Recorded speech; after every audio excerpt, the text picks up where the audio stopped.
தொடர்ந்து இந்த வருஷம் இந்த மாதத்தின் கடைசி ஞாயிறு today in the last Sunday of this month, நேரா கடந்து போவோம். let's go towards God's word. அதிகமா பிரசங்கிக்க நினைக்கல, சுருக்கமா நான் சொல்லி கர்த்தருடைய வார்த்தையை முடிக்கிறேன்.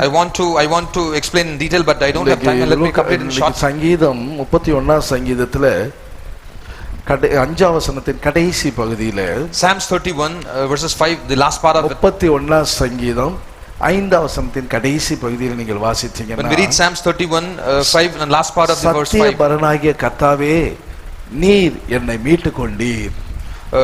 Into your hands I commit my spirit, you have redeemed me, O Lord God of truth.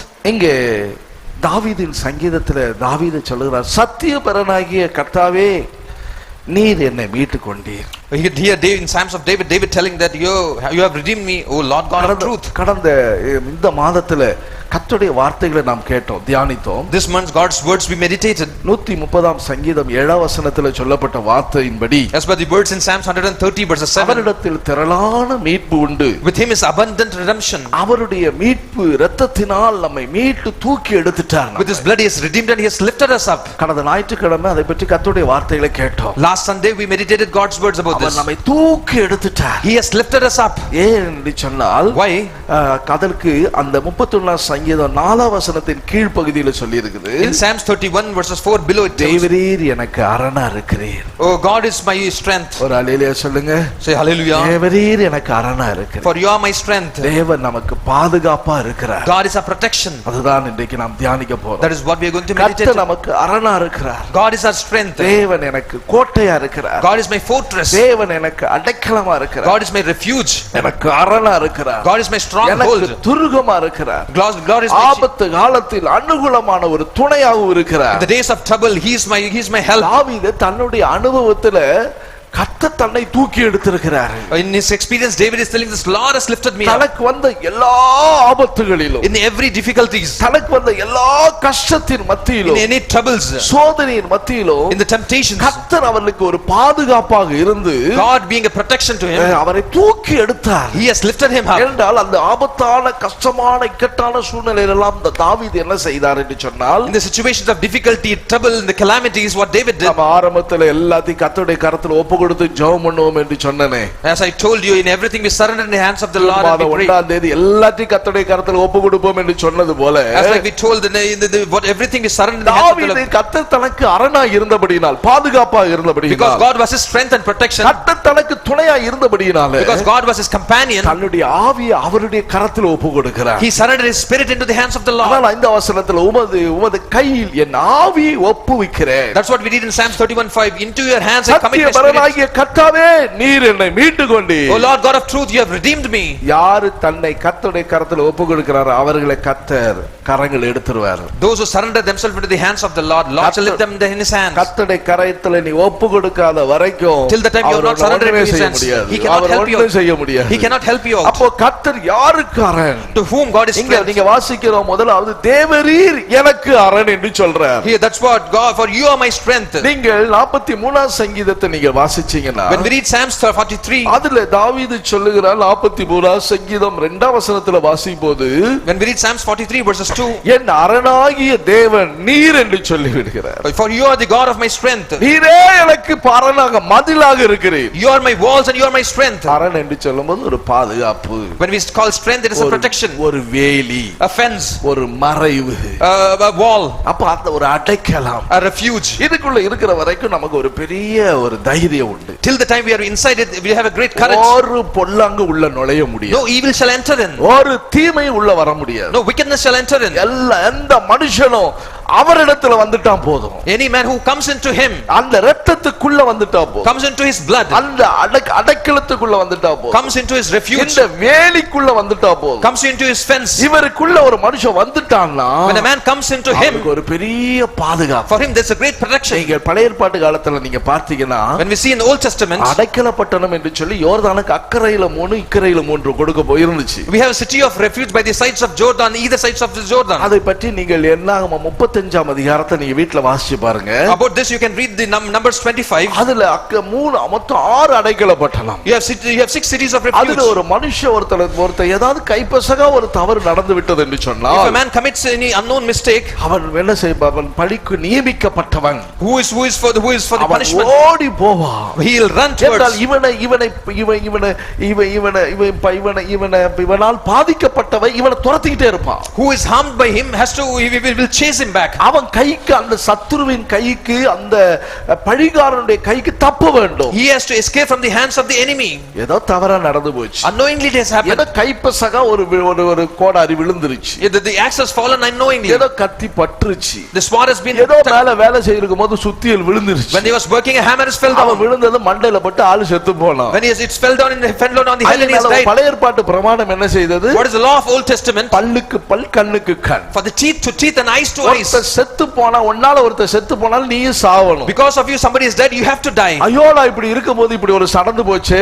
because I have done something wrong. அப்ப இவன் தப்பிக்கணும்னா என்ன செய்ய வேண்டும்? if he has to escape, what he has to do? இவன் என்ன செய்யணும்னா, இவன் அவனுடைய கண்டிப்பா இவன் சாகணும். இவன் நிமித்தமா ஒரு சாவு நடந்துச்சுன்னா இவனும் சாவதான் செய்யும். because of him there is a death, he has to assuredly die. இவன் மூலமா ஒருத்தன் பல்லு உடைஞ்சு போச்சுன்னா இவன் பல்ல கண்டிப்பா உடைக்கதான் செய்யும். because of him somebody's teeth is broken, his teeth has to be broken surely.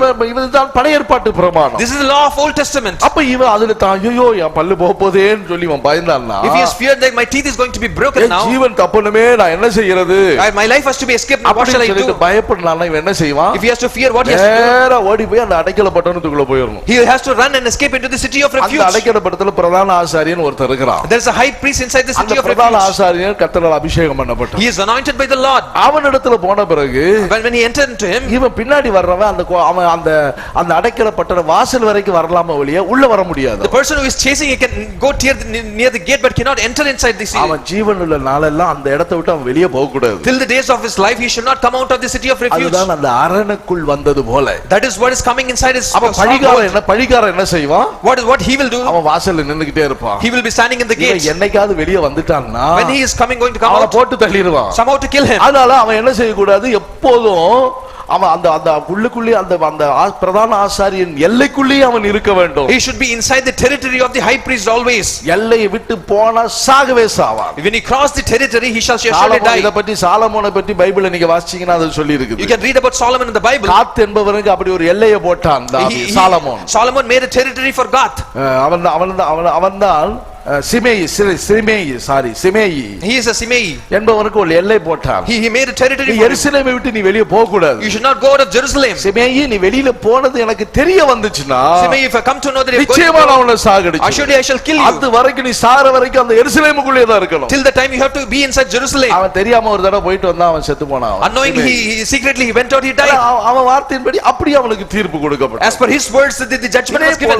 ஒரு தேவனுடைய சமூகத்துக்குள்ள ஒரு தேவனுடைய பிள்ளை வந்துட்டான். the children of God, when he come inside God's presence, அரணுக்குள்ள வந்துட்டா தேவ சமூகத்தை விட்டு ஒரு நாள் தூரமா போக கூடாது. when he is coming inside the stronghold, you should not get away of it. வாக்குத்தத்தத்தை விட்டு வெளியே போக கூடாது. you should not come out of the promise. தேவனுடைய வசனத்தை விட்டு வெளியே போக கூடாது. you should not come out of God's word. கண்மலையின் வெடிப்புகளில் சிகரங்களின் மறைவிடங்களில் தான் தங்கி இருக்க வேண்டும். you should dwell in the cliffs of the rock and தாவீது அந்த அரணுக்குள்ள இருக்கிறான். because David was inside the stronghold. தேவரீர் எனக்கு அரணா இருக்கிறீர். God, you are my strength. அப்ப தேவன் யாருக்கு அரணா இருக்கிறார்? God is strength for whom? யார் தேவ சித்தம் செய்கிறாரோ அவர்களுக்கு கர்த்தர் அரணாக இருக்கிறார். those who are doing the will of God, God is a strength to them. தேவ சித்தம் நீ செய்கிற வரைக்கும் கர்த்தர் உனக்கு பாதுகாப்பாக இருப்பார். till the time you are doing the will of God, God shall be a protection. என்றைக்கு தேவ சித்தம் செய்வதை விட்டு விலகி போகிறாய், அன்றைக்கு கர்த்தருடைய பாதுகாப்பை நீ இழந்து போய் விடுவாய். the moment you depart from the will of God's doing God's will, God shall not be a protection. தேவ சித்தம் என்பது எப்படி பாஸ்டர் விளங்கி கொள்றது? pastor, how shall you can ask a question, pastor, how shall I understand what is God's will? தேவ சித்தம்ங்கிறது நான் எப்படி விளங்கி கொள்வேன்? how shall I understand God's will? தேவ சித்தத்தை எப்படி விளங்கி கொள்வது என்று சொன்னால், when you understand God's will,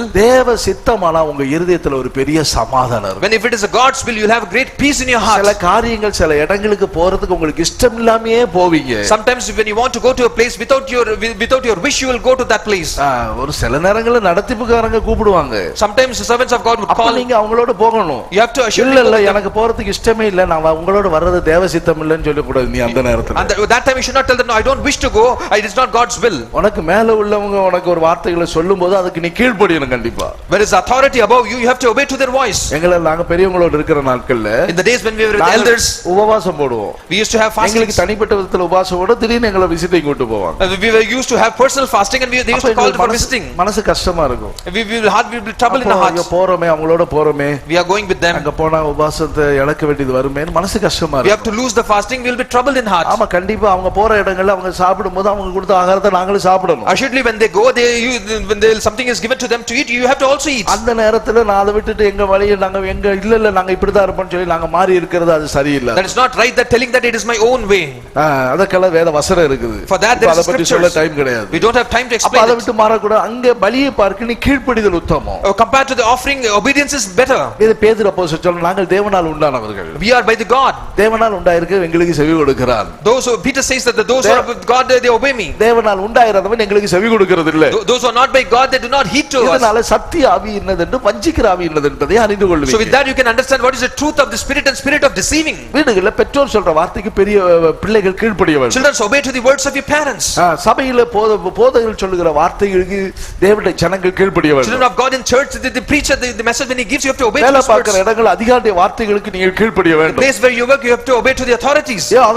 ஆகையினால இதுதான் உங்களுக்கு கீழ்ப்படிதல் அதுல சோதிக்கப்படுகிறது. Obedience is tested there. தேவ சித்தம் என்று சொல்லுகிற வார்த்தையில வரும்போது when you talk about God's நீங்க will, தேவ சித்தம் செய்கிறவர்களானால் if you are doing God's will, வாழ்க்கையில ஒரு பெரிய வெளிச்சம் உண்டாகும். there will be a great light in your life. நடத்துகிறவர்களுக்கு நீங்க முழுதுமாக கீழ்ப்படிந்து நீங்கள் அடங்கி இருப்பீங்க. ஒண்ணு you will completely obey for the people those who are leading you. அப்ப அவர்கள் சொல்லுகிற ஆலோசனை தான் தேவ சித்தம் நீ எடுத்துக்கொள்ளணும். ஒண்ணு you have to accept whatever the counsel they give is God's will. One இன்னொரு முறை சில நேரங்களில் சில இடங்களுக்கு நீங்க உங்களுக்கு விருப்பமே இருக்காது. another part the place you might not like or you might not wish about doing விருப்பமே இல்லாம இவங்களை சந்தோஷப்படுத்துறதுக்கு நான் ஒரு இடத்தை கூட்டிட்டு போறேன். I'm to please somebody I'm taking him to that place. எனக்கு போக இஷ்டமே இல்ல. I don't have interest to ஆனால் go. என்ன பண்றது? But what to do? வீட்டுக்குள்ள இருக்கிறதுக்கு instead of being in the house கொஞ்சம் அப்படியே பீச் கூட்டி போயிட்டு வருவோமே. let's take them to beach. எங்கயாவது மால் கூட்டிட்டு போயிட்டு வருவோமே. let's take them to the mall. அப்படி மனசுக்கு சரியில்லை. ஆனா நான் இப்ப என்ன செய்யறேன்? I'm not decided to do தேவனை பிரியப்படுத்துறதுக்கு பதிலா instead of pleasing God தேவ சித்தம் செய்யறதுக்கு பதிலா instead of doing will of God இந்த ஆளை பிரியப்படுத்துறதுக்காக to please this man நான் அழைத்து கொண்டு போறேன்னு வெச்சுக்காங்க. take that I'm taking them. என்ன நடக்குது? நாங்க போனது நிமித்தமா எனக்கு பல விதமான கலக்கங்கள் பெரிய பிரச்சனைகள் தேவையில்லாத குழப்பங்கள்லாம் வரும். because of this I go I'll be troubled and there'll be confusion with all. இந்த பிரசங்கத்தை கேக்குற உங்க வாழ்க்கையில சிலது நடந்துருக்கும் அப்படி. those who are hearing this message also in your life அதுக்கு பிறகு நீங்க சொல்லுவீங்க ஆமா போகும்போதே எனக்கு மனசு சரியில்லை. after that you tell yes when I started ஆவியில கலக்கமா தான் இருந்துச்சு. I was troubled in my spirit. ஆனாலும் நான் சமாளிச்சிட்டு போனேன். but somehow I managed to go. விருப்பம் இல்லாம தான் போன pastor. pastor without my wish தேவ சித்தம் இல்லாம நீ அந்த காரியங்களை செய்த. without being God's will you are doing. தேவ சித்தமானால் உங்க வாழ்க்கையில ஒரு பெரிய சமாதானம் இருக்கும். if it is of God's will there will be a great peace in your life. சிலதை விட்டு உங்களை விட்டு விலகி போறதுனாலோ அது உங்களுக்கு சமாதானமா இருக்கும். if something is departing from you it will be of great peace for you. இப்ப சமாதானமா இருக்கு. yes it is of peace for me. சில நேரங்களில் சில இடத்துக்கு நான் ஒரு இடத்துக்கு போக வேண்டியது வந்துச்சு. sometimes a place I was about to go. ஒரு இடத்துக்கு போகும்போது எனக்கு கீழ இருக்கிற ஊழியக்காரங்க கூப்பிட்டாங்க. so they called me the servants of God who was below me. நீங்க வந்தீங்கன்னா கொஞ்சம் நல்லா இருக்குனே. so it will be better if you come with me. அப்ப ஊழியக்கார கூட்டம் நடந்துகிட்டு இருக்குது. there was a workers meeting happening. அப்ப அவரு சரி அவ என்கிட்ட ரொம்ப பிரியமா இருப்பா. they'll be of love with me he will be of love. அப்ப அந்த நேரத்துல அந்த கடைக்கு அதுக்குள்ள போயிட்டு வந்துறலாம். so let's go to the shop and come quickly. கொஞ்சம் கேப் கொடுத்தாங்க. it's little while given. அதுக்குள்ள போயிட்டு வந்துறலாம். let's go and come quickly. பெரியவங்கிட்ட நான் சொல்லிக்கிறேன் பாஸ்டர் நம்ம போயிட்டு வந்துறோம். so I'll tell to the pastor that we'll go and come back. சுத்தமா சமாதானம். I was absolutely without peace in my heart. எப்படி சமாதானப்படுத்துறது? how shall I ஊழியக்காரனை எப்படி சமாதானப்படுத்துறது? how shall I compromise? சொல்லமல ரொம்ப பத்திங்களா உங்களுக்கு எல்லாத்துக்கும் வந்த நீங்க மட்டும் நீ எனக்கு வரல இல்ல ஏதாவது சொல்லுவா. if I tell you to quarrel well with me and tell that no I have come to you and you are not helping me. ஆனா சரி போகலாம்னு சொல்லிட்டு பரப்பிட்டாச்சு. so I started to பரப்பிட்டு போற நேரத்துல when I was about to leave தயவு செய்து நான் please ஒரு வார்த்தை சொல்றேனே. so I tell brother I'm telling you a word. நீ தயவு செய்து போயிட்டு வந்துரு. please you go and come. நீ போயிட்டு வந்தா நல்லது. it will be better you go and come. நான் வர விரும்பல அப்படி. I don't desire to come. சரி நான் போறேன்னு போய்ட்டான். so he told okay let me go. அவனுக்கு ஒரு மாதிரி முகம் ஆயி போச்சு. his face அவனுக்கு மூஞ்சி ஒரு மாதிரி மாறிச்சு. என் மனசுல ஒரு பெரிய சமாதானம் வந்து. his countenance changed but in my heart there was a great peace. அதுதான் தேவ சித்தம். that is what is God's will. போனவன் லேட்டா தான் வந்தான். he went but he came late. முடியற ஜெபத்து ஆரம்பிச்சு ரொம்ப நேரம் ஆயி போச்சு. வண்டி பஞ்சரா போச்சு. the prayer started and it was so late and the vehicle got punctured. கர்த்தாவே என்ன பாதுகாத்து. oh Lord protected me. ஒருவேளை அப்படி வந்திருந்தா பெரியவங்க என்ன நினைச்சிருந்திருப்பாங்க. if that would have happened and what elders would have thought about me. தேவ சித்தம் என்னால உங்களுடைய இருதயத்தை இருதயத்துல ஒரு பெரிய சமாதானம் இருக்கும். அது நீங்க அது நிமித்தமாக தேவ சித்தத்தின் வழியை நீங்கள் விளங்கிக் கொள்ளலாம். If there is a great peace when you are doing God's will, you can understand with this is God's will. தேவனுடைய சித்தம் செய்யும் வரைக்கும் கர்த்தர் உங்களுக்கு அரணாக இருப்பார். Till the time you do God's will, God shall be your strength. ஒன்று. இரண்டாவது, எரேமியா 6ஆம் அதிகாரம் 2ஆம் வசனத்தை நீங்க வாசிச்சீங்கன்னா, when we read the book of Jeremiah chapter 6 verses 27, எரேமியா 6ஆம் அதிகாரத்தை நீங்க வாசிச்சீங்கன்னா, Jeremiah chapter 6 6ஆம் அதிகாரம் 27ஆம் வசனத்தை நீங்க வாசிச்சு when we read பாருங்க. verses 27, அதுல நீங்க வாசிச்சு பாருங்களேன்.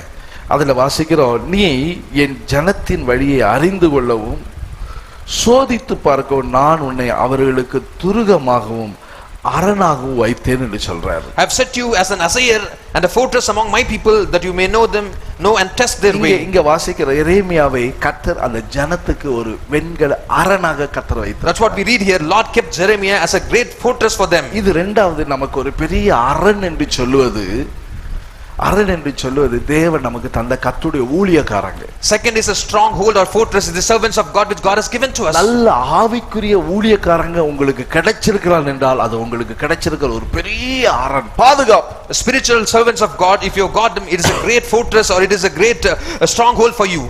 நான் இந்த ஜனத்துக்கு உன்னை நான் அரணாக ஏற்படுத்தி வைத்திருக்கிறேன். I have made a fortress among my people to you. அதுதான் எபேசியர் 2ஆம் அதிகாரம் 20ஆம் வசனத்துல வாசிக்கிறீங்க. That's what we read in Ephesians chapter 2 verses 20. இங்க அந்த வசனத்துல என்ன சொல்லி இருக்கிறது? What is told in this அந்த verse? வசனத்துல சொல்லப்பட்ட வார்த்தை என்ன? What is the word told here? Kristu மூலைக்கல்லாகும். Jesus is the chief cornerstone. தீர்க்கதரிசிகள் அஸ்திபாரங்களாக இருக்கிறாங்க. And foundations, apostles and prophets are the foundations. நீங்க ஜீவனுள்ள நகரமாக, மாளிகையாக, வாசஸ்தலமாக கூட்டி கட்டப்படுகிறீர்கள். And we have been having built above a city and a dwelling place. Hallelujah. Hallelujah. ஆகையால் அந்த அஸ்திபாரத்தின் மேல் நீங்க இருக்கிறீங்க. So you are above the foundation. அஸ்திபாரம் சரியில்லைனா தான் உனக்கு பயம் வரும். If there is foundation is not proper, you will have fear. மேல கட்டப்பட்டிருக்கிற அஸ்திபாரம் உள்ள வீடுகளுக்கு பயம் உண்டு. The houses which is built on the foundation of sand will have fear. பெருங்காற்றும் பெருவளையும் வெள்ளமும் பெரும் மழையும் அந்த வீட்டை கீழே தள்ளி போட்டுவிடும். Oh, great winds came, great floods came and great waves came and the house fell down. ஆனால் இந்த கன்மலையின் மேல போட்ட அஸ்திபாரம் போடப்பட்ட வீடு, but the house which is built over the foundation of the rock, எல்லா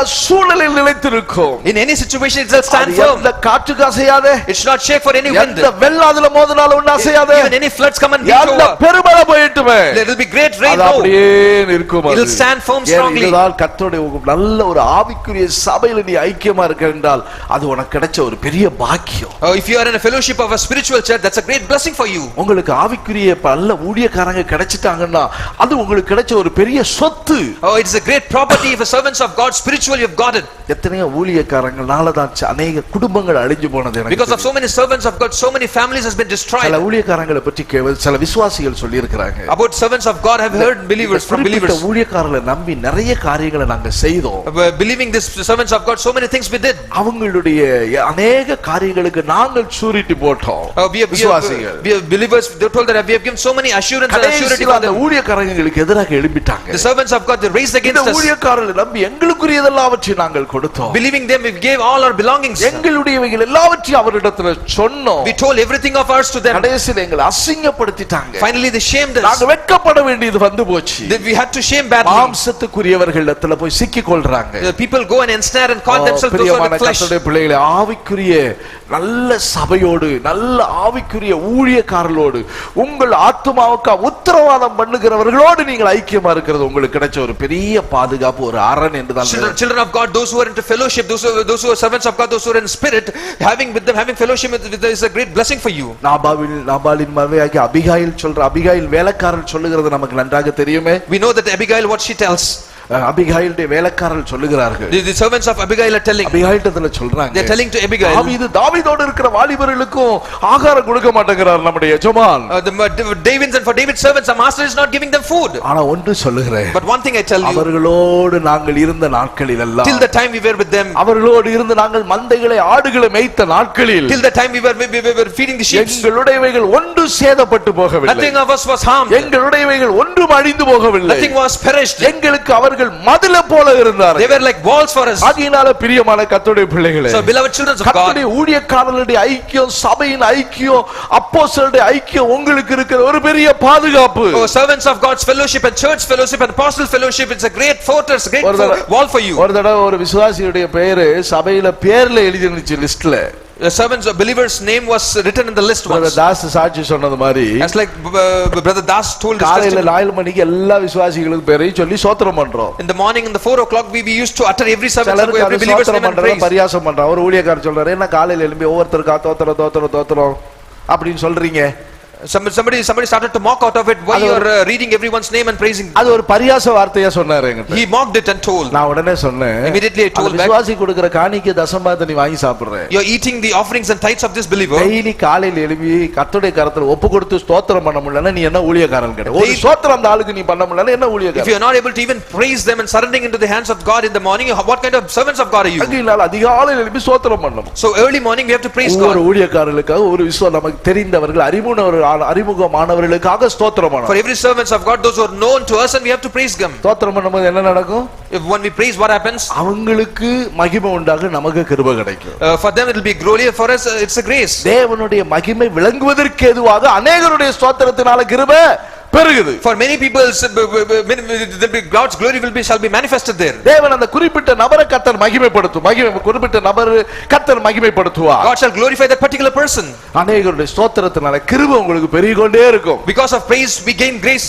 ஆகையினால நீங்க அந்த ஐக்கியம் உங்களுக்கு அதிகமா உங்களை பாதுகாக்க கூடியதா So the fellowship is a great protection for you. அப்ப அந்த விசுவாசி சர்ச்சுக்கு பேர் இருந்துச்சு, ஆனா சர்ச்சுக்கு வர மாட்டார். So this believer, his name was there, but he does not used to come to church. அப்ப இவர் சர்ச்சுக்கே வர்றது இல்ல, எதுக்கு இவர் பேரு நோட்ல எழுதி வச்சிருக்குது? He is not coming to church, why his name is written in the note? ஒரு தடவை வேண்டாம், அவருக்கு ஸ்தோத்திரம் பண்ண வேண்டாம், அவர் எந்த சர்ச்சுக்கு போறாரோ தெரியல. So once we told that let's not praise him because we don't know which church he is going. அப்படி நோட்ல இருந்து அவரோட பேரை எடுத்துட்டோம். His name was taken out from the note. வேண்டாம், அந்த ஆளுக்கு நீ ஸ்தோத்திரம் பண்ண வேண்டாம். So let's not praise for him. எதுக்கு வேஸ்டா போய் அந்த ஆளுக்கு ஸ்தோத்திரம் பண்ணணும்? Why we are praising him for vain? அப்படினு சொல்லிட்டு எடுத்தாச்சு. So his name was taken out. ஒரு வாரத்துல அந்த ஆள் வர்றாரு. In a week he started at the போய் அவங்க வீட்ல போய் சொன்னானா, devil went to his house and spoke. நான் உங்க வீட்டு நீ இவ்வளவு நாளா தோத்திரம் பண்ணிக்கிட்டு இருந்தாங்க உனக்காக. Till this time they were நடந்த சம்பவங்க. This is the incident which has நடந்தது happened. சொல்றேன். I'm talking about what has happened. உனக்கு அவங்க தோத்திரம் பண்றது இல்ல. No, they are not praising. அல்ல இப்ப வருவனே உங்க 10 பிசாசு சொன்னானா. So devil told that now I have authority to come. ஐயா லிஸ்ட்ல இருந்து என் பேரை எடுத்துட்டீங்களா? So pastor, have you taken my name out of the list? ஆமா, நீங்க தான் வர்றது இல்ல. இப்போதான் நான் போன வாரத்துல தான் வேண்டாம், நீங்க சர்ச்சுக்கே வர்றது இல்ல, வேற எங்கயா சர்ச்சுக்கு போவாங்க, அந்த ஊழியக்காரங்க உத்தரவாதம் பண்ணிக்கிடுவாங்கன்னு சொல்லிட்டு நாங்க இல்லையே ஸ்தோத்திரம் பண்ணலையே உங்களுக்கு. So we told that last week we have taken out the name because we did not know which church you are going. Those who are responsible, let them pray. We took your name. மன்னிச்சுக்காங்கயா.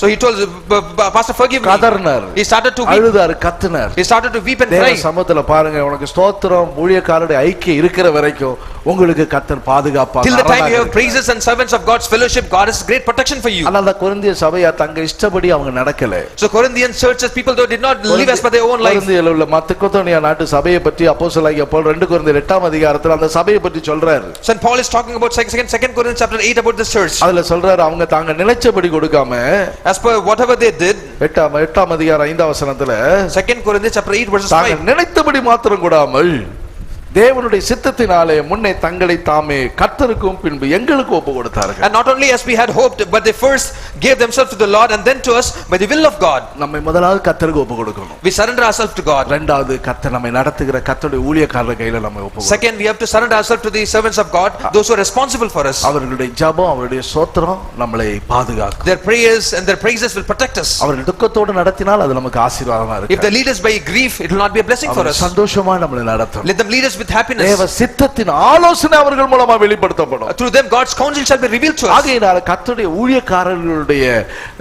ஊழியக்காரருடைய ஐக்கியம் தேவனுடைய பிள்ளைகளே உங்களுக்கு ஒரு பெரிய அரண், பாதுகாப்பா இருக்கு. So fellowship of servants of God, it's a great fortress and it's a stronghold for you. மூன்றாவது நீங்க அதாவது வெளிப்படுத்தின விசேஷம் 21ஆம் அதிகாரத்தை நீங்க வாசிச்சீங்கன்னா, in the book of Revelation chapter 20 when we read, பாருங்க தேவனுடைய பரலோகத்தை பற்றி அங்க சொல்லப்பட்டிருக்குது பாருங்க. It is about heaven, it is told here. புதிய எருசலேமை பற்றி அங்க சொல்லி இருக்குது. It is told about New Jerusalem. புதிய எருசலேம் சியோன் தேவனுடைய சபையை கட்டுகிறதான அனுபவம் தான் அது. New Jerusalem and Zion is building of church. This is the புதிய experience. எருசலேமின் நகரம் எப்படிப்பட்டதா இருக்கிறதா? How about the city of New Jerusalem? அங்கே பெரிதும் உயரமுமான மதில். There is a great and high wall. 12ஆம் வசனத்துல வாசிக்கிறோம். We read verses 12. பெரிதும் உயரமுமான மதில், கிழக்கே 3 வாசல், வடக்கே 3 வாசல், தெற்கே 3 வாசல், மேற்கே 3 வாசல், ஆக 12 வாசல். அங்க பெரிய மதில்கள் இருக்கிறது. And so she had a great and high wall with 12 gates and 12 gates and the gates and the name written to them. It is east, west, north, south. இங்க இது என்ன பெரிதும் உயரமுமான மதில் என்று சொன்னால், I also had a great and high wall. சபையில ஜெபிக்க ஜெபிக்கிற தேவனுடைய பிள்ளைகள் இருக்கிறாங்க. In the church we have children of God, those who continually pray. பெரிது உயரமான மதில் என்று சொல்லுகிறது.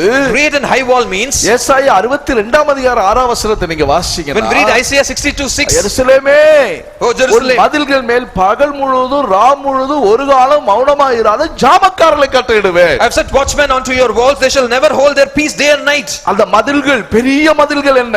What is the great walls? உயரமான மதில்கள் என்ன? What is the high walls? உங்களுக்கு கர்த்தர் தந்திருக்கிற ஜெபிக்க முடியா கர்த்தர் ஏற்படுத்தி கொடுத்ததான தேவனுடைய பிள்ளைகள், Children of God, for God who has prepared for him, for you to pray. உங்க வீட்ல ஜெபிக்கிற தாய்மார் இருந்தாங்கன்னா நீங்க பெரிய பாதுகாப்புக்குள்ள இருக்கிறீங்க, மறந்துடாதீங்க. Do not forget that in your house there are mothers who continually pray, you are in a great protection. தபிக்கிற தகப்பமார் இருக்கிறாங்களா, நீங்க ஒரு பெரிய மதிலுக்குள்ள இருக்கிறீங்க. If there is a father who continually pray, you are into a great protection to a fortress. நாங்க ஜெபித்துக்கிட்டே இருக்கிறோம் சொல்றது நீங்க ஒரு பெரிய மதிலுக்குள்ள இருக்கிறீங்க. If they are continually say we are continually praying for it, meaning that you are great inside the great stronghold. ஜெப தேவனுடைய பிள்ளைகளுக்கு அவசியம். Prayer life is essential for children of God. சபை கட்டப்பட்டது, இந்த சபை கட்டப்பட்டு வளர்ந்து கொண்டு வருகிறது என்று சொன்னால் இங்கே ஜெபிக்கிற தேவனுடைய பிள்ளைகளை வைத்ததா. Children of God, those who are continually praying, and because of this the church is continually built. இங்க பெரிய திறமையோ சாமர்த்தியமோ யாருக்கு கிடையாது. Here we don't have talents and abilities. இங்க பாட்டுக்காரங்களை கொண்டு ஊழியம் கட்டப்படல. With the song, those who sing the song, it's not about the preacher church is built. ஆரம்பத்துல ACP ஆரம்பிக்கும்போது இங்க பாட்டு பாடுறதுக்கு ஆளு கிடையாது, அங்க ட்ரம் அடிக்கிறதுக்கு ஆளு கிடையாது. நான் தான் ட்ரம் அடிப்பேன். In the beginning start of Maysium, we did not have people to sing or drum. மைக்க நல்லா வச்சிட்டு நான் தான் ட்ரம் அடிச்சேன். It is I used to sing and I used to drum it. ஆரம்பத்துல ஒண்ணுமே கிடையாது இங்க. In the beginning there was nothing. ஆனால் பாருங்க, இதே பட்டாபிராம பொறுப்பெடுத்து வந்த நாட்களில் even in the Pattabram when I took over it, ஒண்ணும் கிடையாது. there was nothing left. இன்றைக்கு கர்த்தர் கிருபையா நம்முடைய சகோதரமார்களை கர்த்தர் தந்திருக்கிறார். With grace God has given brothers for us now. இன்னைக்கு நிறைய பாடல்களை தேவனுடைய பிள்ளைகளை கர்த்தர் தந்திருக்கிறார். There are so many children to sing songs now. இது எப்படி வந்தது? From where did we get? ஜெபிக்கிற அநேக தாய்மார்கள் உண்டு. It is there are so many mothers here. இன்னைக்கு திங்கட்கிழமை இருந்து வெள்ளிக்கிழமை வரைக்கும் வந்து காலையில வந்து ஜெபிச்சிட்டே போவாங்க தாய்மார்கள். Monday to Friday and every day we have mothers coming in and praying here every day. Lockdown ஆன சமயத்துல வர முடியல யாரும், ஆனாலும் வீடுகளை நாங்க ஜெபிக்கிறோம் சொல்றாங்க. Because of lockdown they are not able to come now, but still in house ஜெபம் தேவனுடைய பிள்ளைகளுக்கு அவசியம். For the children of God, prayer is essential. ஜெபிக்கிற தேவனுடைய பிள்ளைகள் வீடுகளுக்கு சபைகளுக்கு அவசியம். Those who are children of God, those to pray, it is required for the church and also for their houses. பெரிய மதில், உயரமான மதில், great and high walls. ஜெபங்கள், பல ஜெபங்கள் இருக்கு. We have many prayers. ஒரு சில ஜெபத்தை நான் சொல்றேன் உங்களுக்கு. Let me quote some prayers. 7 விதமான ஜெபங்களை பற்றி சொல்லி இருக்கு வேதத்துல. In scripture it is told about 7 types of prayers. தேவனுடைய பிள்ளைகள் முதலாவது இடைவிடாமல் ஜெபம் பண்ணணும். Children of God, you have to continually pray without ceasing. நமக்கு நல்லா தெரியும் 1 தெசலோனிக்கர் 5ஆம் அதிகாரம் 17ஆம் வசனத்துல சொல்லி இருக்குது. In 1 Thessalonians chapter 5 verses 17, இடைவிடாமல் ஜெபம் பண்ணுங்க. pray without ceasing. அது சுவாசத்துக்கு ஒப்பிட்டு தான் சொல்றாரு. It is compared to your breath. இடைவிடாமல் ஜெபம் பண்ணுங்க. Pray without ceasing. இந்த ஜெபம் யார் இடத்துல இருந்துச்சு? With whom this prayer was? இந்த ஜெபத்தை கொர்நேலியு இடத்துல இருந்ததாக அப்போஸ்தலர் 10ஆம் அதிகாரத்துல நீங்க வாசிக்கலாம். This prayer was with Cornelius. That's what we can read in Acts chapter 10. அப்போஸ்தலர் 10ஆம் அதிகாரத்தை நீங்க வாசிச்சீங்கன்னா, when we read in Acts 10, அவன் எப்பொழுதும் ஜெபம் பண்ணி கொண்டிருக்கிறான். 2ஆம் வசனத்துல சொல்லி இருக்கு. verses 2 says he was continually a devout man who was continually in prayer. கொர்நேலியு ஒரு பட்டாளத்துல உள்ள ஆளு, ஒரு ராணுவ அதிகாரி. அவர் he was in charge for the regiment. அவர் ஒரு நூற்றுக்கு அதிபதி. அவர் he was a centurion. நல்ல ஒரு டிபார்ட்மென்ட்ல ஒரு அந்த ராணுவ அதிகாரத்துக்குரிய ஒரு நல்ல ஒரு போஸ்டிங்ல இருக்கிறார். he was in good position authority in the regiment. அவனுக்குள்ள 4 நல்ல சுபாவங்கள். he had 4 good characters. ஒன்று, அவன் தேவ பக்தி உள்ளவன். one is he was a devout man. இரண்டாவது, தேவனுக்கு பயந்தவன். second, he feared God. மூன்றாவது, மிகுந்த தர்மங்களை செய்கிறவன். third, who gave alms. நாலாவது, எப்பொழுது தேவனை நோக்கி ஜெபிக்கிறவன். and a person who continually prayed to God. எப்பொழுது ஜெபிக்கிறவர்களை கர்த்தர் பார்த்து சும்மா இருக்க மாட்டார். those who continually prayed, Lord will not keep quiet looking at them. அப்படி ஜெபிச்சு கொண்டிருக்கிறவங்க ஆண்டவர் அப்படி விட்டுட்டாரா? did Lord leave him because even after his prayer? கர்த்தர் அவனை சந்திக்க முடியாத தூதனை அனுப்பினார். Lord sent angel to meet him. அவன் அப்போஸ்தலரோடு கூட ஐக்கியப்படுத்த முடியாத பேதுருவை வரச் சொல்லி அங்கே ஐக்கியத்தை உண்டாக்கி விட்டார். to have a fellowship with the apostle, Lord asked Peter to come and there was a fellowship between apostles. பாருங்க, எப்பொழுது ஜெபம் பண்ணி கொண்டிருக்கிறவர்கள் மேல கர்த்தர் கண்ணோக்கமா இருக்கிறார். Lord is watching over them, those who continually pray. தம்மை நோக்கி இரவும் பகலும் அவரை நோக்கி கூப்பிடுகிற விஷயத்துல கர்த்தர் அவர்களுக்கு உதவி செய்யும்படியா காத்து கொண்டிருக்கிறார். those who watch over and pray day and night, Lord will look over them and help them. நீங்க கேட்கலாம், எப்போ ஜெபம் பண்ணிட்டு இருக்கேன்னா பாஸ்டர் உங்களை மாதிரி நான் ஊழியத்தான் வரணும், வீடுல இருக்க கூடாது. so you can ask question, pastor, if you have to continually pray then have to come ministry, not to be in house. குடும்பத்தோடு கூட இருந்த ஏனோக்கு இருந்தானே, Enoch was there as half his family. 360 வருஷத்துல 300 வருஷம் தேவனோடு சஞ்சரிச்சார். 360 he walked with with God. அவனுடைய மனைவி, பிள்ளைகள், பேர பிள்ளைகள், கொள்ளு பேரங்க எல்லாம் இருந்தாலும் அவன் தேவனோடு எப்படி சஞ்சரித்து கொண்டிருப்பான்? His wife, his children, his grandchildren, and they were there. அவர்களை கரங்களை பிடித்துக்கிட்டு இருந்தாலும், even if holding their hands, அவரோடு பேசிக் கொண்டிருந்தாலும், even when talking to them, இருதய கர்த்தரோடு பேசிக்கிட்டே இருக்கு. his heart was continuously talking to God. வேலை செய்து கொண்டிருக்கலாம். He may be working. முழங்கால் போட்டு கண்ணை மூடி ஜெபம் பண்றதுதான் மட்டும் இல்ல. It is not essential, not necessary that only you have to ஜெபிக்க வேண்டிய நேரத்திலே அப்படி ஜெபிக்கணும். Praying time you can pray that. மற்ற நேரங்களில் உங்களுடைய இருதயத்திலே ஜெபம்ங்கற தியாகம், அந்த தீபம் எரிஞ்சு கொண்டே இருக்கணும். Another time the lamp of prayer should continually be in your heart. அதிகமா உட்கார்ந்து ஜெபிக்கிறத காட்டிலும் அதிகமா நம்முடைய இருதயத்தில் ஆவியில ஜெபித்து கொண்டே இருக்கணும். வண்டி போட்டிட்டு போகும்போது, instead of sitting and pray, compared to that in our work, when we continually pray in our heart, வீடுகளில் வேலை செய்து கொண்டிருக்கும்போது, when we drive, when we work in the house, படுத்து தூங்கிட்டு இருக்கும்போது, even when we sleep, அந்த பக்கம் இந்த பக்கம் பரலும்போது ஸ்தோத்திரம் பண்றது, அந்நிய பாஷை பேசுறது, when we roll over praying, praising God and talking, எப்பொழுது தேவனோடு பேசிக் கொண்டே இருக்கு. heart should continually talk with God. இடைவிடாமல் ஜெபம் பண்ணுகிற அனுபவம், pray, an experience of praying without ceasing. ஊக்கத்தோடு ஜெபிக்கிற அனுபவம் இருக்குது. Second is fervent prayer. யாக்கோபின் புத்தகம் 5ஆம் அதிகாரத்தை 16ஆம் வசனம் 17ஆம் வசனத்துல வாசித்தா, we read the books of James chapter 5 verses 16 and 17. நீதிமான்கள் செய்ய ஊக்கமான ஜெபம் என்று சொல்லப்பட்டிருக்கிறது. The effective and fervent prayer of righteousness is told here. ஜெபம் மிகவும் பலனுள்ளது. It avails much. அப்ப நீதிமான்கள் செய்ய ஊக்கமான வேண்டுதல் மிகவும் பலனா இருக்கிறது. The effective and fervent prayer of righteous men avails much is told here. அப்ப அந்த ஊக்கமான ஜெபம் யாரு பண்ணது? So fervent and effective prayer, who did this? பேதுரு சிறைச்சாலையில் இருக்கும்போது சபையார் ஊக்கமா ஜெபம் பண்ணாங்க. When Peter was in the prison, church members prayed fervently. அப்போஸ்தலர் 12ஆம் அதிகாரம் 5ஆம் வசனத்துல சொல்லி இருக்குது. In Acts chapter 12 verses 5 says this. அதனால நீங்க சில காரியங்கள், சில பிரச்சனைகளை சிக்கி இருக்கும்போது அவங்களுக்காக பாரத்தோடு ஊக்கமா ஜெபிக்கணும். When somebody is caught in something in difficulty, you have to pray fervently and effectively for them. வியாதியா இருக்கு, யாக்கோபு நிருபக்காரன் சொல்றாரு. And James we read, வியாதியா இருக்கும்போது, when you are diseased, நீங்க சொஸ்தம் அடையும்படிக்கு, for the healing, நீங்க சபையின் மூப்பரை வரவழைங்க. call the elders of the church. அவங்க தொட்டு உங்களுக்காக ஜெபிப்பாங்க. They will touch and pray for you. அந்த நீதிமான்கள் செய்ய ஊக்கமான ஜெபம், the prayer of this righteous fervent prayer, உங்களுக்கு விடுதலையை தரும். It shall give you அதே deliverance. போல சிறைச்சாலையில பேதுரு இருக்கிற வேளையில, Similarly, when Peter was in prison, சபையார் ஊக்கமா அவங்களுக்காக ஜெபிக்கிறாங்க. Believers constantly prayed for him. கட்டுகளையும் பிரச்சனைகளையும் பாரங்களையும் இருக்கிறவர்களை காக நீங்கள் பாரத்தோடு ஜெபிக்கும்போது உங்களுடைய ஊக்கமான ஜெபம் அந்த குறிப்பிட்ட நபரை விடுதலையாகும். Those who are in bondage, the difficulties and the confusions, when you fervently pray for them, it will deliver them, set them free. இயேசு கண்ணீரோடு ஜெபித்தார்னு வேதத்துல வாசிக்கலாம். In scripture Jesus prayed with tears. நீங்கள் எபிரேயர் 5ஆம் அதிகாரத்தை நீங்க 7ஆம் வசனத்துல வாசிக்கும்போது, when we read Hebrews chapter 5 verse 7, இயேசு கண்ணீரோடு ஜெபிச்சார். Jesus prayed with tears. பலத்த சத்தத்தோடு கண்ணீரோடு ஜெபித்தார். We prayed aloud and with tears. எருசலேமை பார்த்து அவர் கண்ணீர் விட்டாரே. He looked at Jerusalem and wept. ஓ எருசலேமே, எருசலேமே, oh Jerusalem, உனக்கு கிடைத்த இந்த நாளிலாகிலும், in this day, உன் சமாதானத்துக்கு ஏற்றவைகளை நீ அறிந்து கொண்டால் உனக்கு நலமா இருக்கும். it will be good if you understand about the peace. எருசலேமை பார்த்து இயேசு கண்ணீர் விட்டார். Looking at Jerusalem, Jesus wept. லாசரு கல்லறையில் இருந்து இயேசு கண்ணீர் விட்டார். Jesus came near the tombs of Lazarus and he wept. கண்ணீர் வெடித்து ஜெபிக்கிற அனுபவம் வேணும். The experience of praying in tears is required. புலம்பல்ல நீங்கள் வாசிக்கும்போது, similarly when we read about Lamentations, நதியளவு கசியோன் குமாரத்தின் நதியளவு கண்ணீர் விடு. They wept and prayed. உன் கண்ணின் கருப்புடியை சும்மா இருக்க விடாத. Do not allow your eyeballs to keep quiet. நதியளவு கண்ணீர் விடுங்கற. Pray தேவ சமூகத்தில் கண்ணீரின் ஆவியை கேளுங்க. Ask for the spirit of tears. அந்த ஆவி நமக்கு, அந்த அனுபவம் நமக்கு தேவை. It is required for us. கண்ணீர் ஜெபம் தேவனுடைய பிள்ளைகளுக்கு அவசியம். Praying with tears is required. அதனால தீர்க்கதரிசி சொல்லுகிறார். That's why the prophet says, நீங்கள் வாசிக்கிறீங்க, ஓ என் தலை தண்ணீரும் என் கண்கள் கண்ணீர் ஊற்றுமா இருந்தால் நலமா இருக்குமே. That's what we read, that even our head and tears, it should be completely filled with tears. அங்க எரேமியா என்ன சொல்லுகிறார்? What Jeremiah tells, கண்கள் கண்ணீரில் ஊற்றார்ந்தா நல்லா இருக்குமே.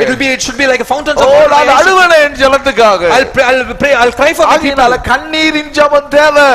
Praying with tears is required. கண்ணீரோடு ஜெபிங்க, அந்த கண்ணீருக்கு கர்த்தர் பதில் தருவார். Call for the Lord and Lord shall answer your tears. தாவீது சொல்லுகிறான், ஓ என் கண்ணீர்களை உம்முடைய துருத்தியில் அல்லவா வைத்திருக்கிறீர். So David told that, oh my tears you have kept in your bottle. ஓ துருத்தியில் வைத்து பாட்டில்ல கர்த்தர் வைத்திருக்கிறார்.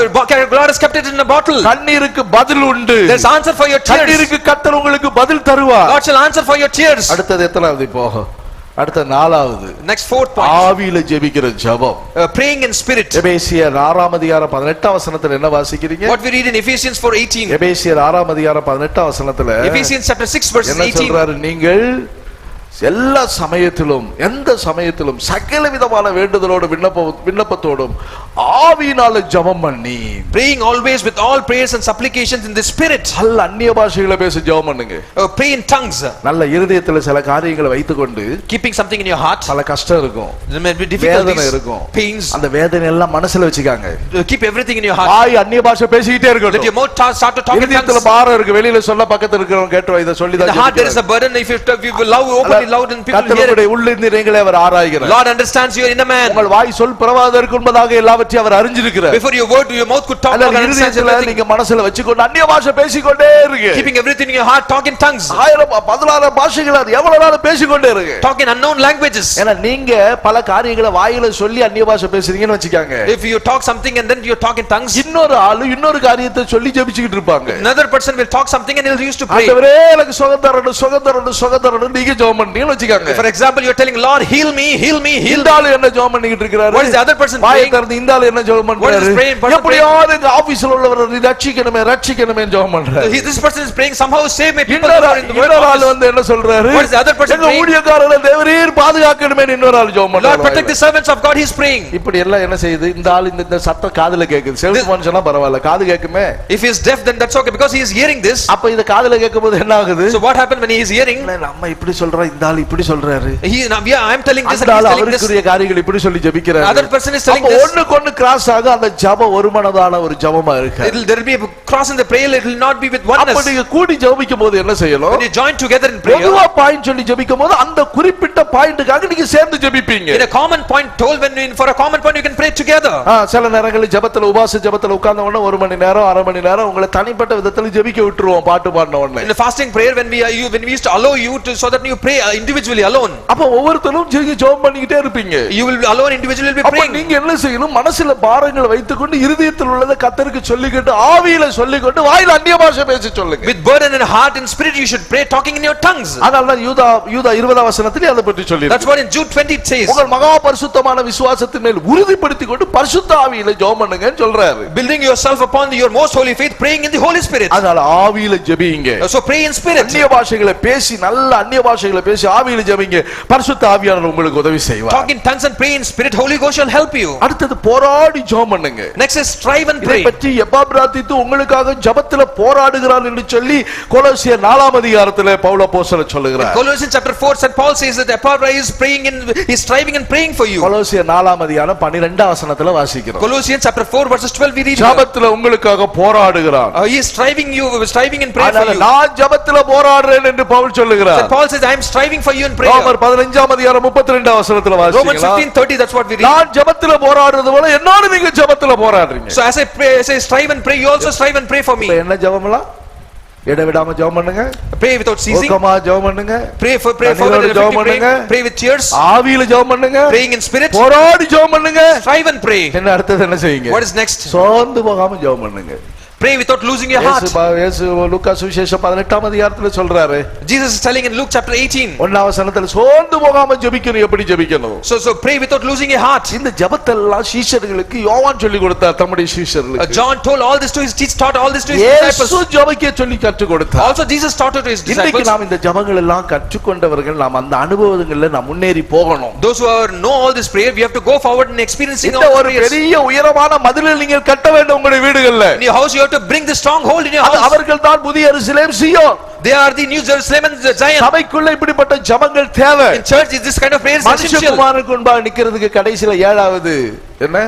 விழித்திருந்து ஜெபம் பண்ணுங்க. And then 7th point is pray awake, watch and pray. மத்தேயு 26:41ல சொல்லி இருக்கு. Matthew 26:41. அதே போல லூக்கா 21:36ல அத பத்தி சொல்லி. Similarly Luke 21:36. அப்போ மனுஷகுமாரனுக்கு முன்பாக நிற்கும்படிக்கு நீங்கள் எப்பொழுது விழித்திருந்து ஜெபம் பண்ணுங்க. To stand before the Son of Man, pray awake and watch and pray. ஆண்டவரே இந்த ஜெபம்லாம் எனக்கு தேவை. Lord give me all this prayer. விழிப்பின் ஜெபம் இருக்குதா? Are you waking up and praying? சோர்ந்து போகாம ஜெபம் பண்றீங்களா? Without losing your heart, are you praying? ஆவியில நிரம்பி ஜெபிக்கிறீங்களா? Are you filling in spirit and praying? காரியங்களை பெற்றுக்கொள்ற வரைக்கும் யாக்கோபை போல போராடி ஜெபிக்கிறீங்களா? As like Jacob, are you striving in prayer to get something? கண்ணீரோடு ஜெபிக்கக்கூடிய அனுபவம் உண்டாகுதா? Do you have experience of praying in tears? இந்த அனுபவங்கள் எல்லாம் உங்களுக்குள்ள பெற்றுக்கொள்ளுங்க. All this experience please receive in yourself. ஓகமா ஜெபம் பண்ணுங்க. இடைவிடாம ஜெபம் பண்ணுங்க. Pray fervently without ceasing. இந்த ஜெப ஜீவியம் உங்களை அப்படியே உங்களை கட்டி எழுப்பி கொண்டு வரும். This prayer life shall build you up. இது என்ன? இதுதான் அந்த மதில்கள் மேல் இருக்கிற அதாவது அந்த ஜாமக்காரர்கள். This is what is the watchman who is on the walls. எருசலேமே உன் மதில்கள் மேல். Jerusalem on your walls. எருசலேமில் மதில்கள் எப்படி இருக்குது? Jerusalem, how is my wall? எருசலேமின் மதில்கள் பெரிய உயரமானதா இருக்கிறது. Jerusalem, walls of Jerusalem are great and O, high. சபை பாதுகாக்கப்படுவதற்கு சபையில ஜெபிக்கிறவங்க வேணும். To protection of the church, you need people to pray in church. விசுவாச வீடுகளுக்குள்ள தூங்காதீங்க. In faith home, do not sleep. சிலருக்கு தூக்கம்னா கும்பகர்ணம் தான். People want to sleep these days. கடந்த நாள்ல கர்த்தர் பேசிக்கிட்டு இருந்தார். Last days Lord was talking to me. வியாதினா படுத்துக்கிடுறாங்க. Disease, they sleep. இயேசு கிறிஸ்துவோட வியாதியஸ்தர்கள் எல்லாம் எங்க கொண்டு வந்தாங்க? இயேசுவின் பாதத்துக்கு கொண்டு வந்தாங்கல்ல. All those were diseased, they brought them to Jesus' feet. இயேசு கிறிஸ்துவை வியாதியஸ்தர்களை படுக்கையோடு இருக்கிறவங்க எல்லாம் கொண்டு வந்தாங்க. With bed they brought the disease to Jesus. அப்பதான் சுகமாச்சு. Only then it was healed. அந்த வார்த்தையில கர்த்தர் அது என்னோட பேசிக்கிட்டு இருந்தார். That's what Lord spoke to me. கொஞ்சம் தலைவலியில கொஞ்சம் கஷ்டப்பட்டுக்கிட்டு தான் இருந்தேன். I was in headache, I was suffering. என்ன தெரியல, அடிக்கடி இப்போ அந்த தலைவலி வருது. I don't know, often I'm getting this headache. ஆனாலும் உடனே கர்த்தர் இந்த வார்த்தை கொண்டு பேசினார். Lord immediately spoke to me. தலைவலி நீங்க ரூம்ல படுத்திருந்தா, if you are sleeping because of கிடைக்காது, you shall not be healed. போ பாதத்துக்கு போ. Go to the feet. இயேசுவின் பாதத்தில் அவர் நிழலாவது படட்டும் சொல்லி வச்சாங்க. அப்போஸ்தலருடைய நிழல் படட்டுமே. Go to the feet, let the shadows of the apostles fall on அவருடைய them. வஸ்திரம் படட்டும், வஸ்திரத்தின் தொங்கல் படட்டுமே. Let the falling of the garments நீ be touched. வியாதின்னு சொல்லிட்டு படுத்து தூங்கிட்டு இருந்தா எந்த ஊழியக்காரனும் நீ வியாதியோட சாவ. கட்டில் கரையோட கிடப்ப. Servants of God, if you're diseased, if you're continuously sleeping, நான் இத ஒரு எச்சரிப்பா சொல்றேன் தேவ சமூகத்துல. God's presence, I'm warning you. எந்த சூழ்நிலையானாலும் தேவ சமூகத்துல போய் விழுந்து கிட. In any circumstance, be in God's தேவனுடைய presence. பாதத்துல வந்து விழுந்துருங்க. Go and fall in God's feet. தேவ வல்லமை உங்களை தொடு, உங்களை சுத்தமாக்கும். God's power shall touch you and you shall be healed. ஆலய வஸ்திர தொங்கலால் ஆலயம் நிரம்பி இருக்கும். God's church will fill with his garment. அந்த வஸ்திரத்தின் தொங்கல் உங்களை தொடும், உங்களை சுத்தமாக்கும். His garment shall touch you and you shall be healed. அநேக பரிசுத்தவான்கள் அந்த அனுபவத்தை பெற்றிருக்கிறாங்க. Many servants of God, because God is அநேகருடைய experienced. சாட்சியை நான் கேட்டிருக்கிறேன். I've heard so many testimonies. நான் அந்த சுகத்தை என்னுடைய வாழ்க்கையில் நான் பெற்றிருக்கிறேன். I've also experienced this healing. இன்னைக்கு நான் கூட்டம் எடுக்கலன்னா வேற யாராவது கூட்டம் எடுக்கிறதுக்கு ரெடியா இருக்கிறாங்க. Today there are people ready even to give message when I'm not there. அப்படியே படுக்க வச்சு கொஞ்சம் ரெஸ்ட் எடுத்துட்டா பரவாயில்ல, நாங்க பாத்துக்கிறோம் சொல்றதுக்கு இன்னைக்கு நிறைய பேர் இருக்கிறாங்க. பிரதர் தாஸ் இருக்கிறாரு, பாஸ்டர் வில்சன் இருக்க, நிறைய பேர் இருக்கிறாங்க. There are so many people to help me out. Pastor, if you want you can sleep and we'll take charge of the meetings. Pastor கொஞ்சம் ரெஸ்ட் எடுக்கலாம். Let pastors take some rest. நான் நினைக்கதான் செய்வேன். Sometimes I also often want to think. இருப்போம், வெளிய visiting போயிட்டு வந்தாலும் ராத்திரி 8 மணி 8:30 மணிக்கு வந்தா நினைக்கலாம். வந்துட்டு போய் ஜெபத்துல போய் உட்கார்ந்துட்டேன். Even after going to visiting, I come at late in the evening, 8:30. எடுக்கலாம். You after that God, யார் என்ன கேட்க போறது யாரு? Nobody can ask me question. தேவ சமூகம் தான் கிருபை கொடுக்க கூடியது. God's presence shall give you grace. நான் ஜெபத்துக்கு போறது என் பிரயோஜனத்துக்கு தான் போறேன். I'm going to pray for my use. என் நன்மைக்காக தான் நான் ஜெபம் பண்றேன். For my goodness I go there. கர்த்தருடைய பரிசுத்த நாமத்துக்கு Praise be to God's holy name. ஐயோ, தேவ சமூகத்தை ஒரு நாள் இழந்துராதீங்க. Do not lose God's presence. எருசலேமின் அனுபவம் உங்களை விட்டு போயிர கூடாது. The experiences of Jerusalem do not depart from you. எருசலேமுக்கு போயிரோம், சியோனுக்கு போயிரோம், நீ பேசிக்கிட்டு இருக்கலாம். You may be talking, I will go to Jerusalem and Zion. சியோன் எருசலேம் ஒரு பெரிய மதில். Zion and Jerusalem is great and high wall. உயரமான மதில். It's a great and high wall. வாழ்க்கையில் இந்த ஜெப அனுபவம் உங்களுக்குள்ள இல்லை என்று சொன்னால், If there is no prayer life in your life, இந்த மதில்களுக்கு ஒத்த அனுபவம் உங்களுக்குள்ள இல்லை என்றால் உனக்கு பாதுகாப்பு இல்லை. if there is no experience of this wall, there is no protection for you. சியோனா எருசலேமாய் மாற You முடியாது. cannot change the Zion and தேவனுடைய Jerusalem. ராஜ்யமாக நகரமாக மாளிகையாக மாற You முடியாது. cannot be changed as this palace. அவருடைய வாசஸ்தலமாய் மாற You முடியாது. cannot change as his dwelling எந்த place. சூழ்நிலையானாலும் தேவ சமூகத்தில் விழுந்து கர்த்தர் உனக்கு ஒரு அற்புதத்தை In செய்வார். this situation, fall in God's presence, he shall do a miracle for you. ஜெயத்தை பெற்றுக்கொள்ளலாம். You shall receive victory. கடைசியா சொல்றேன். Finally I'll tell you. புலம்பல் 2ஆம் அதிகாரத்தை நீங்க வாசிச்சீங்கன்னா, When we read in Lamentations chapter 2, 2ஆம் அதிகாரம் 6ஆம் வசனத்துல சொல்லி இருக்குது. it is told in verse 6. இங்கே ஒரு மதிலை சொல்லி ஒரு வேலி இருக்குது அங்க. No, there is a fence there. இது அங்க இஸ்ரவேலர்களுக்கு ஒரு வேலி அங்க கொடுக்கப்பட்டிருக்கு. 6ஆம் வசனத்துல வாசிச்சீங்கன்னா, Lamentation 2:6. தோட்டத்தின் வேலியை போல இருந்த தம்முடைய வேலியை பலவந்தமாய் பிடுங்கி போட்டார். He has done violence to his tabernacle as if it is where a garden. It is told tabernacle in சபை English. கூடுகிற நம்முடைய ஸ்தலங்களை அழித்தார். He destroyed his places of assembly. இதுல இந்த வேலின்னு சொல்லி தமிழ் பைபிள்ல சொல்லி இருக்குது. In Tamil it is called as fence. ஆனால் English பைபிள்ல அது டாபர்னக்கிள், அது ஆசரிப்பு கூடாரம் என்று சொல்லி இருக்கு. In English it is quoted as tabernacle, as a tabernacle. பாருங்க, தோட்டத்தின் வேலியை போல இருந்த நம்முடைய வேலியை பலவந்தமாய் பிடுங்கி போட்டார். He has done violence to his tabernacle as if it was a garden. அப்ப இது என்ன? So what is it? சபை கூடி வருகிறதில் இல்லாமல் போச்சு. Without coming as a congregation. கவனிச்சுங்க, சபை கூடி வருதல் என்பது உங்களுக்கு பாதுகாப்பு. Congregation is a protection for you. இன்றைக்கு நாம தவிச்சிட்டு இருக்கோம். Today we are groaning. இன்றைக்கு புலம்பிக்கிட்டு இருக்கோம். Today we are lamenting. சில கர்த்தருடைய பிள்ளைகள் சொல்றாங்க, Some children of God பரவாயில்லை யூடியூப்ல கேக்குறோம், we are hearing from YouTube. நல்லா இங்க பாட்டு கேட்டுக்கிட்டு இருக்கோம், பிரசங்கம் கேக்குறோம். We are hearing messages in YouTube. வாரம் இப்படியே கேட்டுக்கிட்டு சர்ச்சுக்கே போக வேண்டிய அவசியம் இல்ல போல. It is not required to go to church hearing from YouTube. வீட்ல உட்கார்ந்தே பாட்டு பாடி ஜெபம் பண்ணலாமே. Being in house we can sing and pray. ஆராதிப்பதற்கு ஒரு இடம் இருக்குது. To serve him there is a place. சபை கூடி வரக்கூடிய ஒரு இடம் இருக்குது. There is a place of congregation. இப்போ உள்ள காலங்களில் கர்த்தர் உங்களுக்கு இந்த வாசலை திறந்து வச்சிருக்கிறார். The Lord has opened this gates for you now. வசதி உள்ளவர்களுக்கு இந்த வாசலை திறந்து வச்சிருக்கிறார். Lord has those who are praying. ஆனால் ஒன்று எக்காரணத்தை கொண்டு சபை கூடி வருதலை தேவனுடைய பிள்ளைகள் நிறுத்த கூடாது. Children of God, do not stop the congregation. சபை கூடி வருதல் என்பது ஒரு பெரிய வேலி. Congregation is a great protection. யூதர்களுக்கு இந்த கூடி வருகிற அந்த ஆராதனை தான் அவங்களுக்கு மகிழ்ச்சியா. Great service is a joy for the Jews. யூதர்களுக்கு ஒரு விசேஷம் என்று சொன்னால் அவர்கள் கூடி வருவது தான் விசேஷம். The speciality for Jews is assembling together. அவர்கள் யூதர்கள் அவர்கள் இது அவங்களுக்கு ஒரு விசேஷமானது. It is a speciality for them to join together. இந்த கூர் வேலி எடுத்துட்டாரே. If they have taken out the fence. இதை பற்றி எஸ்ராவின் புத்தகம் 9ஆம் அதிகாரம் 9ஆம் வசனத்தில் நீங்க வாசிக்கலாம். When we read the books of Ezra chapter 9 verses 9. இது நிமித்தமா நம்ம சந்தோஷம் போச்சே. This joy is gone now. நம்முடைய கொண்டாட்டம் போச்சே. Celebration is gone now. ஆரவாரம் போச்சே. Rejoice is gone. அழிந்து போய் கொண்டிருக்கிறவே. Everything is lost now. சபை கூடி வர வேண்டும். The church has to join. சபை கூடி வருதலுக்காக ஜெபிங்க. For the assembly of church. கடந்த 3 மாதமா சபை கூடி வருதல் இல்லையே. There's no 3 months, there's no assembly of church. ஆண்டவர் வாங்கி புலம்புங்க. Oh mourn in God's presence. யூதர்களுக்கு கர்த்தர் அந்த வேலி அவர்களுக்கு எடுத்து போட்டார். God has taken away this fence for Jews. ஆகினால் அவர்களுக்கு பாதுகாப்பு இல்லாம போச்சு. So there's no protection for them. சபை கூடி வருதல் ஆராதனை விசேஷம் என்ன அதை நீங்க கவனிக்கணும். We have to pay attention and what is the speciality of being ஆராதனையினுடைய துதியே அவங்களுக்கு மகிழ்ச்சி. Oh, in praising him is a service is a joy for them. யூதர்கள் அவர்கள் ஆராதனையில் வந்து என்ன செய்வாங்க? கர்த்தரை நல்லா பாடுவாங்க. They come in God's presence, they sing nicely. நல்லா துதிப்பாங்க. They praise him. கர்த்தரை ஆராதிப்பாங்க. They serve him. நீங்க எத்தனை பேர் அப்படி இருந்தீங்க சொல்லுங்க?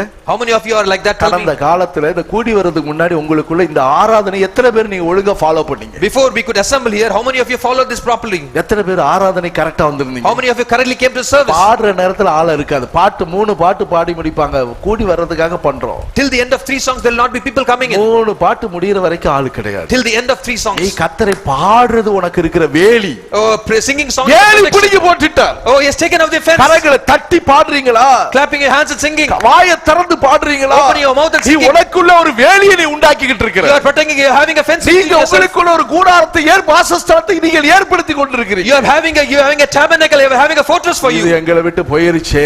This lost we are. ஆராதனை போச்சே. Service is lost. இப்ப இந்த நிர்பந்த நிலவரங்களுக்கு தான் நாம எல்லாரும் இருக்கிறோம். Now we are in an embarrassing situation of this. இன்னைக்கு நாம் தேவ சமூகத்துல நாம் இருப்போம். Today we are in God's presence. நீங்கள் இப்படி கூடி ஆராதிக்கிற நேரங்களில் நல்ல வாயை திறந்து பாடுங்க. We are in assembly, when you assemble and pray, open your mouth. கரங்களை தட்டி தேவனை ஆராதிங்க. Clap your hands and serve him. பிரசங்கத்துக்கு மாத்திரம் வருவாங்க. Some people come only for the message. பட்டாபிராம்ல 10 வரைக்கும் ஒரு ஆள் இருக்காது. In Pattabram till 10:30 nobody used to come. நான் இருக்கும்போது சமாளிச்சிட்டு போயிடுவேன். Till the time I am there I used to manage. சில விசிட்டர்ஸ் கொண்டு வந்து வச்சிருவாங்க. Sometimes some visitors used to come to preach. வெளிய இருந்து விசிட்டர்ஸ் கூப்பிடுறதுக்கே எனக்கு கொஞ்சம் கஷ்டமா இருக்கும். I feel difficult to call the visitors. 10 வரைக்கும் ஆள் இருக்காது. Till 10:30 there's none. 10:45 பார்க்கணும். கூட்டம் எங்க இருந்து வருமோ தெரியாது. காக்கா கூட்டம் மாதிரி போத இந்த வெட்டுக்கிளி கூட்டம் மாதிரி வந்து உட்கார்ந்து. After 10:30 10:45 it is like the group of locusts coming and sitting in there. எனக்கு அத பார்த்தவன தான் பரவாயில்லை விசிட்டர் பரவாயில்லை ஒரு அவங்க பிரசங்கம் சொல்றதுக்காக ஒரு கொஞ்சம் பேர் இருக்கறாங்களேன்னு சந்தோஷப்படுறேன். Visitors will feel better at least to hear my preaching, my message. There's somebody. காரணம் அவங்க வேலி இல்லாத ஒரு வாழ்க்கை. Reason there's no life of பிரசங்கம் மட்டும் வேணும், ஆராதனை தேவையில்லை அவங்களுக்கு. They want only the message. தேவனை பாடுவது அவங்களுக்கு தேவையில்லை. They don't want to sing to தேவனை God. துதிப்பது தேவையில்லை. They don't want to praise to God. அந்நியபாஷைகளை பேசி ஆராதிப்பது தேவையில்லை. They don't want to talk in tongues. காலை வேளையில கர்த்தருடைய வார்த்தைகளை கேட்கும்போது நீங்க உணர்வடைங்க. In this morning when you're hearing God's word, ஆண்டவரே வேலி இல்லாத ஒரு வாழ்க்கை தான் வாழ்ந்திருக்கிறோம். We are living a life without fence. அதனால எங்க வாழ்க்கை இப்படிப்பட்ட ஒரு பாதுகாப்பற்ற நிலவரத்தில் இருக்கிறது. Our life is life without any protection. நாங்கள் பயந்து நடுங்கிக் கொண்டிருக்கிறோம். We are feared and scared. இது எங்க தேசத்தில் என்னெல்லாம் நடக்கும்போதோ தெரியல. What is going to happen in our nation? தீர்மானம் பண்ணுங்க. Make a determination. தேவ சமூகத்தில் தீர்மானங்களை பண்ணுங்க. Make a determination in God's presence. நமக்கு நல்ல ஒரு அரணை வேலியை தேவன் உண்டாக்குவார். God is going to give a great fortress. அரணை கர்த்தர் நமக்கு ஏற்படுத்துவார். God will make a great stronghold. இப்படிப்பட்ட பாதுகாப்பை எல்லாம் கர்த்தர் கொடுத்ததால் தம்முடைய ஜலத்தை கர்த்தர் மீட்டுக் கொண்டார். Giving all the protection Lord has redeemed. தேவன் தம்முடைய ஜலத்துக்கு ஒரு பாதுகாப்பா இருக்கிறார். God is a protection for his people. தேவன் தம்முடைய ஜனங்களுக்கு கர்த்தர் தம்முடைய ஊழியக்காரர்களை அனுப்பி அவர்கள் நிமித்தமாக அவர்களை பாதுகாத்துக் கொண்டு வருகிறார். God is sending his servants of God and protecting them through them. சபையில ஜெபிக்கிற தேவனுடைய பிள்ளைகளை எழுப்பி கர்த்தர் அவர்களை பாதுகாத்துக் கொண்டு வருகிறார். Children of God, those who are praying, Lord is raising them and through them God is protecting. தேவனுடைய பிள்ளைகளாகிய நம்முடைய வாழ்க்கையில Children of God in our life, நல்ல ஒரு ஆராதனையை கர்த்தர் தந்திருக்கிறார். Lord has given a good service. கூடி வருதலுக்குரிய ஆராதனையை தந்திருக்கிறார். Lord has given a good service of assembly. நாம் செய்கிற ஆராதனையே சந்தோஷமா இருக்குமானால், if this service is of joy, நித்தியமாக தேவனோடு சேர்ந்து ஆராதிக்க போறோம். eternity we are going to be with join with God and serve him. ஒரு பெரிய சந்தோஷம் இருக்க போகுது. It will be a great joy then. அந்த இடத்துக்கு நம்ம போக போறோம். We are going to go to that place. நாம எல்லாரும் இந்த காலை வேளையில கண்களை மூடுவோம். Let's all close our eyes in this morning. நீங்க எங்களுக்கு அரணாக இருக்கு. Lord, you are a stronghold. இந்த 5 மாத காலம் எங்களுக்கு அப்படி இருந்தீராங்க. In this last 5 months you have been like that.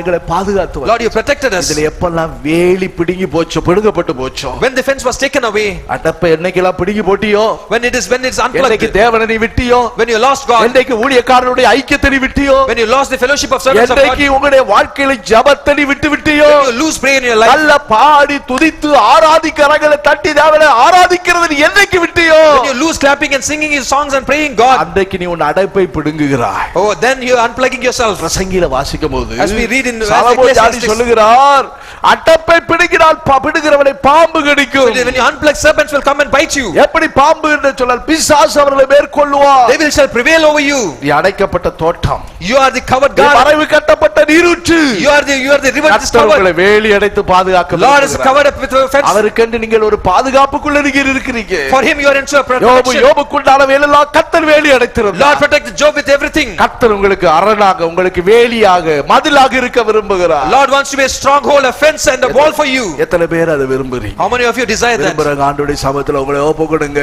surrender yourself in God's presence today. நித்தியத்துக்கு கடந்து போற வரைக்கும், till the time this passes, தேவனை சந்திக்கிற வரைக்கும், till the time you meet God, ஆண்டவரை மத்திய ஆகாயத்தில் சந்திக்கிற வரைக்கும், till the time you meet God in the heavens, எருசலேமாக சீயோனாக மாறு வரைக்கும், till the time you change as Jerusalem and you இந்த வேலிக்குள்ளே அரணுக்குள்ளே நாம் இருப்போம். oh, let's be inside this fortress. தேவரீர் என்ன அரணா இருக்கிறீர் என்று சொல்லுவோமே. tell that Lord you are my stronghold. தேவ அந்த அரணுக்குள்ளே நாம் எப்பொழுது இருப்போமே. let's be into the stronghold. நம்முடைய வாழ்க்கையில தேவ சமூகத்துக்குள்ளே கர்த்தருடைய ஊழியக்காரருடைய ஐக்கியத்தை காத்துக்கொள்வோமே. protect the presence of God and protect the fellowship of servants of God. நாளும் அதை விட்டு வெளியே போகாதீங்க. never ever depart from that. ஜெபத்தை ஒரு நாள் வீட்ல விட்டுறாதீங்க. never depart from your prayer. ஜெபிக்கிற ஜெபத்தை விட்டுறாதீங்க. never depart. பிள்ளைகளோடு சேர்ந்து ஜெபிக்கிறதை விட்டுறாதீங்க. never leave praying with your family. பெரிய உயரமான மதில்களை உங்களுக்குள்ள உண்டாக்குங்க. have a great long tower.